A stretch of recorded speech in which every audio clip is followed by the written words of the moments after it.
로마서 12장 9절부터 마지막 절까지입니다. 이 로마서 12장은 9절서부터 13절은 그 어제 말씀 몸으로 거룩한 산 제사를 드리는 영적인 예배의 총론에서부터 3절 이하에서 이제 교회 생활, 이 생활 예배를 드리는 첫 번째가 교회에서는 어떻게 해야 할 것인가 하는 부분의 결말이라고 그렇게 말할 수가 있겠고요. 12장 14절서부터 13장은 교회 밖에서의 삶을 이야기를 하고 있다. 이렇게 분리를 할 수가 있을 것입니다. 그래서 오늘 본문은 9절로 13절은 교회 생활의 기본적인 태도들을 쭉 이야기를 하고 있어요. 그리고 14절서부터는 핍박받는 이 세상에서 원수를 어떻게 대할 것인가 하는 부분들을 말하고 있습니다.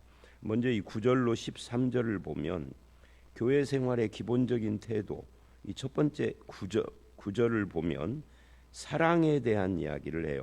사랑에는 거짓이 없나니 악을 미워하고 선에 속하라, 이렇게 이야기를 합니다. 말하자면 사랑은 진실해야 된다 하는 것을 말하고 있고요. 한편 이 사랑은 분별력도 있어야 한다 하는 것도 함께 이야기하고 있는 듯합니다. 말하자면 이 분별력 없이 이 사랑을 그냥 인정에 끌려서 하는 것은 마땅한 것이 아닌 거죠. 진실해야 하지만 분별도 해야 하는 겁니다.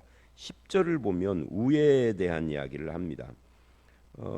이 사랑의 또 다른 모습 중에 하나가 우애하는, 그리고 존경하는 그런 내용입니다. 형제를 사랑하여 서로 우애하고 존경하기를. 그러니까 9절 10절은 사랑이라는 큰 카테고리 안에서 이 10절은 우애와 존경으로 그것이 이어지고 있고요.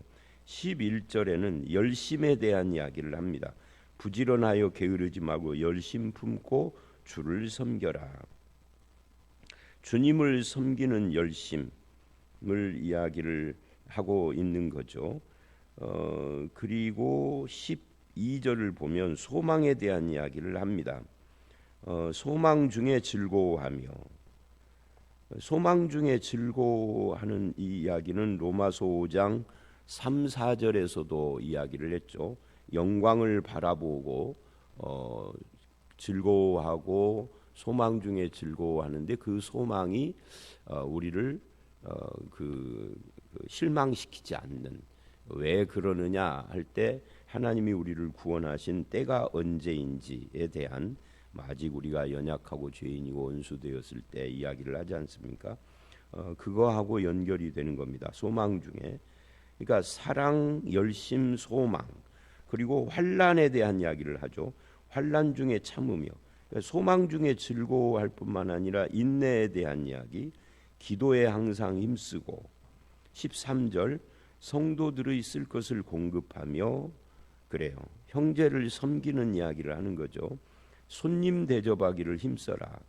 이 손님 대접한다, 이 사람을 좋아하고 하는 그런 것들도 믿는 자의 성품이다. 이게 교회 안에서의 이야기들을 지금 말하고 있는 거예요. 사랑, 우애, 열심, 소망, 인내, 그 다음에 대접하는 거, 이런 것들이 교회 생활에 있어서 기본적인 태도들이다 하는 것을 말하고 있어요. 아마 여기에 나오는 이런 몇 가지들을 실제로 실천하는 삶을 산다면 그 사람은 정말 교회 안에서 훌륭한 그리스도인, 존경받고 많은 사람들이 좋아하는 그런 그리스도인일 것이라고 생각을 합니다. 다시 한번 그 소 제목들을 말씀하고 그 다음으로 넘어갈게요. 사랑, 우애, 열심, 소망, 인내, 대접, 이런 것들이 저와 여러분의 신앙생활의 모습이 되기를 바랍니다. 그 다음에 이제 14절서부터 마지막 절까지 이야기는 세상 속에서 이야기예요. 왜냐하면 14절에 보니까 너희를 박해하는 자를 그래요. 박해하는 자가 교회 안에 있을 리가 없죠. 교회 박해 이야기입니다. 그래서 세상 속에서의 이야기다 하는 것을 우리는 알 수가 있죠. 그런데 그 박해하는 자들에 대해서 어떤 반응을 보여야 하는가라고 할 때 축복하라 그래요.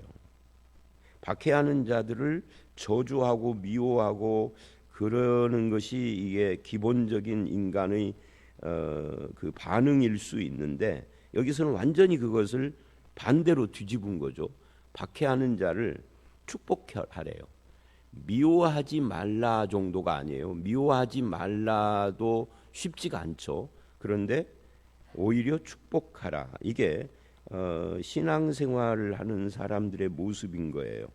그래서 신구약을 관통하는 하나님의 백성들의 삶의 태도, 원칙 중에 하나가 바로 이 박해하는 자를 축복하고 저주하지 말라 하고 연관이 있어요.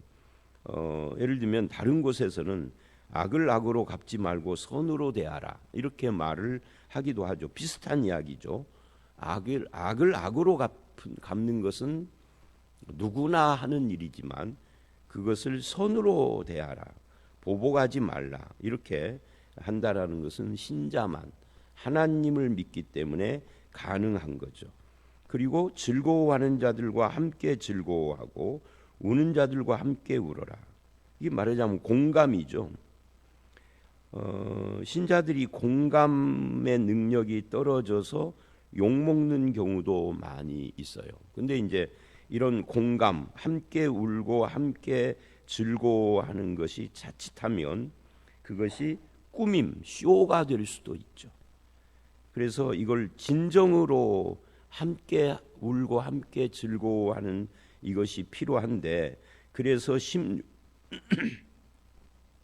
16절에 이렇게 말을 해요. 서로 마음을 같이하여 라고 말을 하는 겁니다. 쇼하거나 일부러 꾸며서 하는 것이 아니라 마음을 같이하여 높은 데 마음을 두지 말고 도리어 낮은 데 처하며 스스로 지혜 있는 채 하지 말아라. 그러니까 교만하지 않은 마음이 있어야 공감도 가능하다. 또 굳은 마음이 없고 부드러운 마음이 있어야 공감도 가능하다. 이렇게 이야기를 할 수가 있죠. 이 공감이 안 돼 가지고 문제를 일으키는 경우들이 우리 주변에는 너무 많죠. 그래서 이런 부분들을 우리가 좀 깊이 생각을 해야 합니다. 타인의 기쁨과 슬픔에 동참해주고 함께 나누는 것은 겸손해야 한다. 그래야 가능하다라는 이야기예요. 지혜 있는 척, 말하자면 똑똑한 척, 나에게 더 좋은 방법이 있는 것처럼 입술로만 진심으로 마음으로가 아니라 그냥 그 똑똑해서 다 아는 것처럼 하면은 그게 또 공감하는 삶을 살기가 어려워져요. 그러니까 사람이 슬픈 일을 당했는데 아는 척하면 안 되는 거죠. 아니 아는 척이라는 표현이 좀 그러네. 말하자면 그 문제에 대해서 뭔가 대단한 지혜 있는 충고자처럼 행세하면은 안 된다 하는 거예요. 욥의 세 친구처럼. 반대로 즐거워하는 이 기쁜 일이 있는데 즐거워하지 않고 비판하면서 입을 삐죽거리는 것도 그것도 안 되는 거죠. 그래서 지혜 있는 척하지 말라라는 말을 하고 있는 겁니다. 겸손해야 된다 하는 거예요. 그 다음에 17절을 보면 아무에게도 악을 악으로, 그러니까 이거는 14절에 박해하는 자를 축복하고 저주하지 말라 하고도 연결된 그런 말씀이라고 할 수가 있겠죠. 악을 악으로 갚지 말고 모든 사람 앞에서 선을 도모하라. 선으로 악을 이기는 것이 신자들의 삶의 태도여야 한다라고 말을 하는 겁니다. 그러면서 18절, 17, 18절은 연결된 개념이라고 할 수가 있죠. 할 수 있거든 모든 사람과 더불어 화목해야 한다라고. 모든 사람하고 화목하기가 쉽지는 않죠. 그래서 할 수 있거든이라고 그렇게 표현을 한 것 같아요. 경우에 따라서는 불가능할 때도 있어요. 예를 들면은 이 사람하고 나하고 화목을 해야 하는데 그러려면 함께 죄를 지어야 하는 경우가 있죠. 우상숭배, 가족이라고 하면은 우상숭배 문제라든지 이런 것도 있고, 친구라고 하면은 비리나 불법에 함께 참여하는 것이 마치 공감을 하고 함께 해주는 것처럼 그렇게 생각되고 착각될 수가 있어요. 화목이라고 하니까 나쁜 짓도 함께하는 화목으로 가면은 안 된다는 거죠. 그래서 히브리서에서 사랑과 선행을 격려하라 그런 거죠. 격려하고 화목하고 비슷한 개념인데, 격려라고 그랬는데 사랑과 선행이 아니라 미움과 악행을 격려하면은 안 되는 거죠. 그래서 죄를 짓고 악행을 하고 마땅치 않는 일을 하는데도 화목하는 것은 아니기 때문에 할 수 있거든이라고 그래요. 또 내가 화목을 하려고 아무리 시도를 해도 상대방이 성질이 고약해가지고 안 되는 경우도 있을 수 있는 거죠. 그래서 이거를 할 수 있거든이라고 해서 조금 틈을 열어주었다라는 것을 우리가 엿볼 수가 있어요. 그러니까 바울의 이런 교훈이 아주 빡빡한 교훈, 진리에 대한 절대적인 것처럼 이 삶에 대한 이야기를 할 때도 절대적 어떤 것으로 말하고는 있지 않다 하는 걸 엿볼 수 있다 하는 것이죠. 진리가 위협받을 때에는 뚜렷한 입장 고수를 해야 하고 그때는 화목을 할 수가 없는 거죠. 인기가 떨어져도 진리 편에 서야 하는 때는 그때는 진리 편에 서서 화목이 아니라 불화도 해야 하는 거죠. 그러니까 예수님께서도 화목을 이야기를 했어요. 그런데 한편 이런 말씀도 했죠. 내가 불을 던지러 왔다. 불화시키려고 왔다. 이런 말씀도 하잖아요. 그러니까 이런 그 포괄적인 단어들은 좀 균형 있게 생각을 해야 할 필요가 있다라고 할 수가 있습니다. 그 다음에 19절 20절 이렇게 하는 이유, 화목해야 하는 이유, 악을 악으로 갚지 않고 선으로 대해야 하는 이유, 핍박하는 자를 저주하지 않고 축복하는 그런 이유가 뭐냐라고 할 때 친히 원수를 내가 갚을 것이다 라고 하신 하나님을 믿기 때문이라는 거죠. 그게 19, 20절이에요. 원수 갚는다 하는 것은 정죄한다, 심판한다, 뭐 여러 가지가 이 단어에 포함이 되어 있는데 이것은 하나님께서 하시는 일이다 하는 거예요. 그래서 하나님의 진노하심에 맡기라라고 하고 있는 겁니다. 기록되었으되 이거 신명기 32장 이야기인데요. 원수 갚는 것이 내게 있으니 내가 갚으리라고 주께서 말씀했다. 그러니까 우리가 하나님을 믿고 하나님의 말씀을 순종하는 삶, 그게 악을 악으로 갚지 않고 선으로 대하는 것임을 이 말씀을 통해서 알 수가 있어요.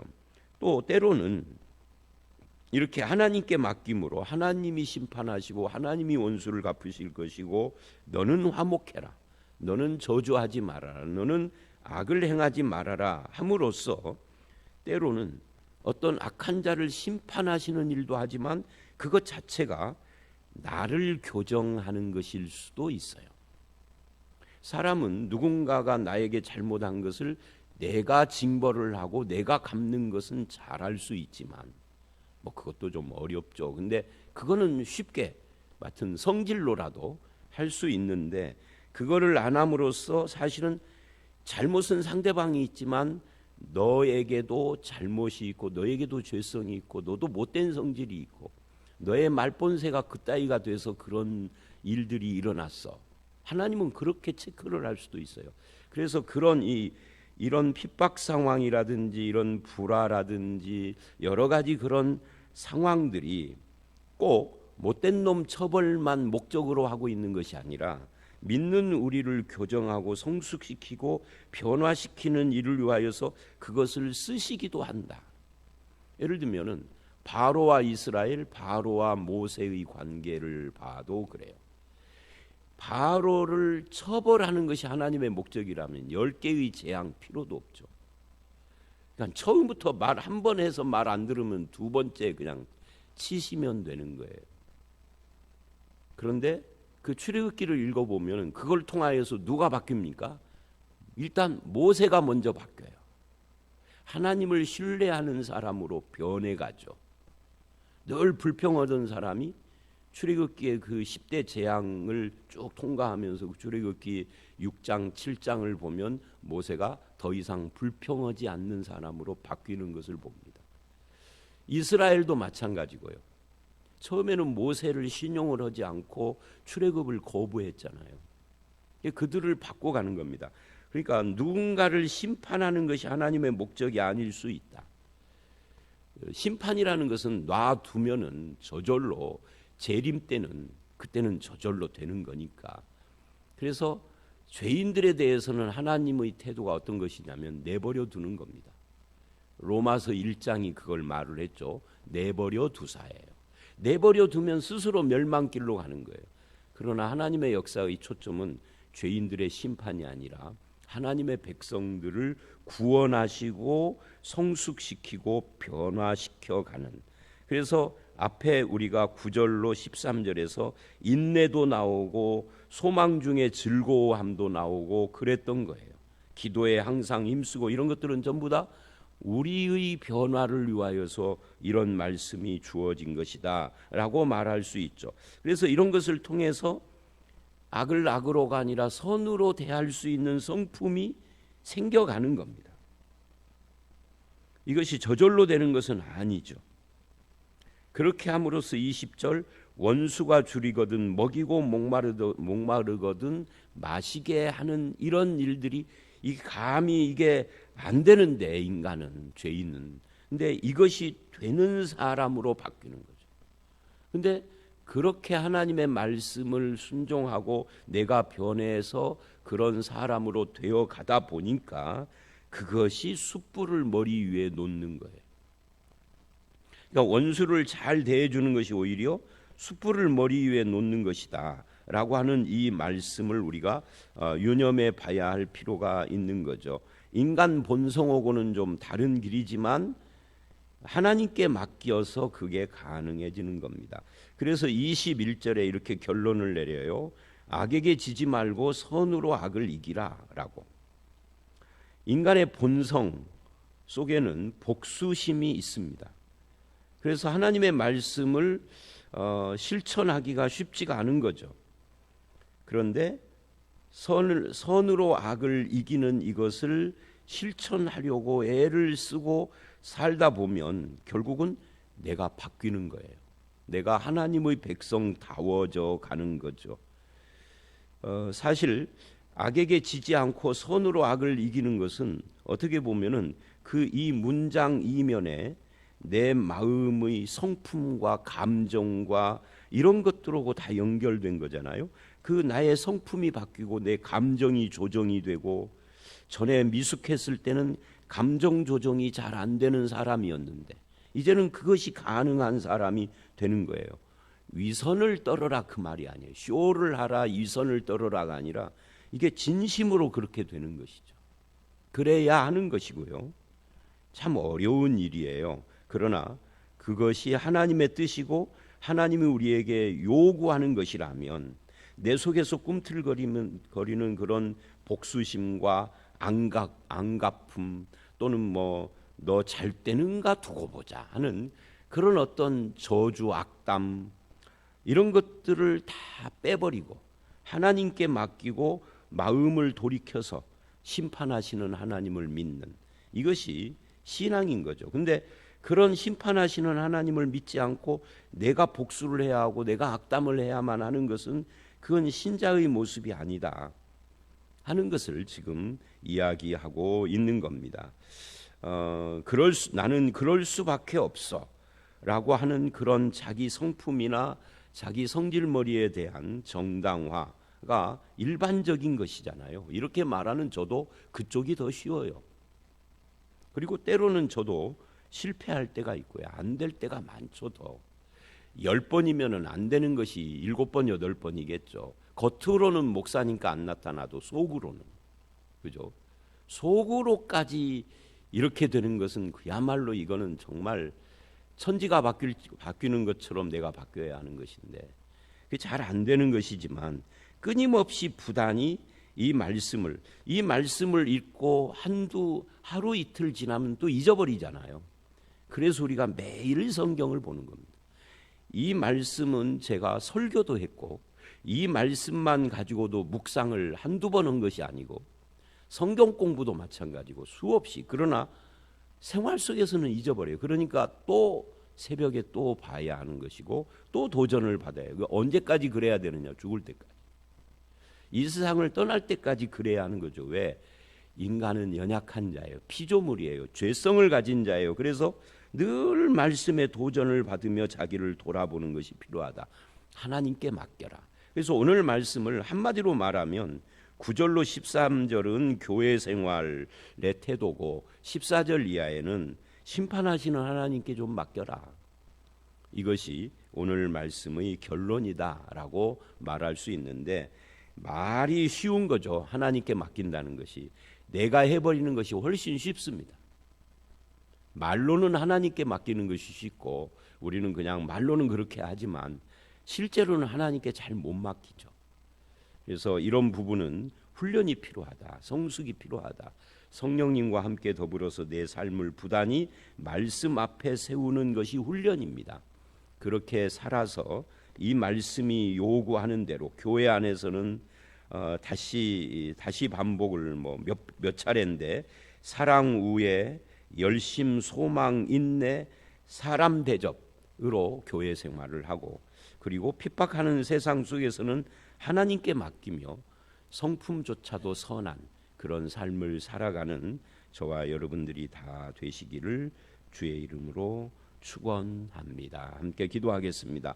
하나님 아버지, 우리가 교회 생활을 할 때 사랑하고 우애하고 존경하며 열심을 품고 주님을 섬기며 소망 중에 즐거워하고 환난 중에 참으며 기도하며 성도들의 쓸 것을 공급하고 손대접을 힘쓰는 이런 성품을 가지고 산다면 교회가 한결 더 좋은 교회가 될 것이다 라고 생각을 합니다. 주님, 우리 교회가 나로 인하여서 좋은 교회로 발전해가는 그런 은혜와 축복이 있게 하여 주시옵소서. 또한 세상 속에 살아갈 때 우리가 즐거워하는 자들과 함께 즐거워하고 우는 자들과 함께 우는 그런 공감의 마음을 품게 하시고, 교만한 마음이 아니라 겸손한 마음을 가지고 악을 악으로가 아닌 선으로 대할 수 있는 그런 화목한 성품, 선한 성품과 선한 행실을 우리에게 허락하여 주시옵소서. 아버지 하나님, 심판하시는 하나님께